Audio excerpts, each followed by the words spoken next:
आजकल तो वैसे स्टार्टअप भी सारे मारवाड़ी चला रहे हैं, ये फ्लिपकार्ट, मिंत्रा, स्नैपडील, लेंसकार्ट, ये भी इंडिया मार्ट, सब मारवाड़ी तो चलाते हैं। ये आप देखो, Ola cab, ShopClues, Naaptol, OYO room, Zomato, Urban Ladder, ये मारवाड़ी इतना बिजनेस में बढ़िया कैसे बन जाता है। इन्होंने ना ट्रेडिंग के सिस्टम बना दिए थे।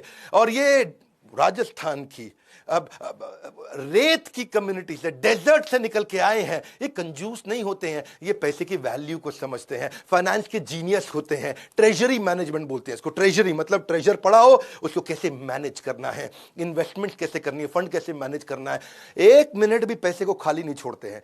अगर एक दिन भी पैसा सेविंग अकाउंट में फालतू हो या करंट अकाउंट में फालतू हो, तो उस पर इंटरेस्ट कमाना चाहते हैं, उसको प्रोडक्टिव जगह लगाना चाहते हैं। आइडियल कैश छोड़ते नहीं है, उसको हर समय इन्वेस्ट करते हैं। जरा सी सेविंग बचे, उसको इंटरेस्ट चाहिए, इंटरेस्ट चाहिए है जी, ब्याज का पैसा चाहिए। बाकी सारी कंपनी बिजनेस ऑपरेशंस पे ध्यान देते हैं, मारवाड़ी कंपनी अकाउंटिंग ऑपरेशंस पे ध्यान देते हैं। वो कहते हैं बिजनेस ऑपरेशन डेलीगेट कर दूंगा, इसको नौकरी पर रखो। पंजाबी, उड़िया, गुजराती, किसी गुजराती नहीं, वैसे गुजराती तो ज्यादातर खुद ही मारवाड़ी होते, सबको नौकरी पर रख, लेकिन अकाउंट्स अपने पास रखूंगा। हिसाब के पक्के होते हैं। कहते हैं हिसाब अगर मजबूत होवे तो इज्जत पे कभी आंच नहीं आवे है। टैक्स प्लानिंग इतना सीरियसली लेते हैं, कहते हैं कि टैक्स मतलब आपकी एक बाइट मार के चलेगी सरकार आपके एप्पल में। आप एप्पल खाने लगे, उससे पहले सरकार आकर के उसमें एक बाइट मारती जाती है, कहते हो बाइट बचा लो। बुद्धिमत्ता से टैक्स बचाते हैं। रोज टैली करेंगे अपनी बुक्स को, अकाउंटिंग की, अपनी इन्वेंट्री को, पेबल को, रिसीवेबल को, जो लेना है जो देना है, रोज टैली करते हैं। बचपन से सिखाते हैं बच्चों को, कहते हैं कैश अकाउंटिंग, रेजिंग बिल, या फिर bank statement, daily report, daily profit and loss account, saving account, expenses, balance sheet,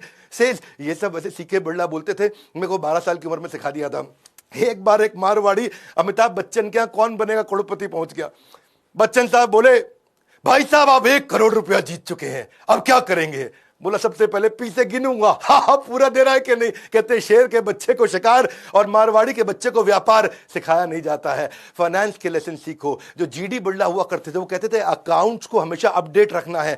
इतना अपडेट रखते हैं, ये एग्जामिन करते हैं प्रीवियस मंथ को हमेशा एक फिक्स डेट पे। ये रोज टैली को चेक करेंगे और नहीं करोगे तो कहते हैं लॉस हो जाता है। और इनकी आदत क्या है, ये कोई भी इन्वेस्टमेंट करेंगे ये रिस्क और प्रॉफिट के हिसाब से खर्चा करते हैं। पैसा जेब से देंगे, सोचेंगे इसमें रिस्क कितना है, प्रॉफिट कितना है, रिस्क कितना है, प्रॉफिट कितना है, रिस्क कितना है, प्रॉफिट कितना है।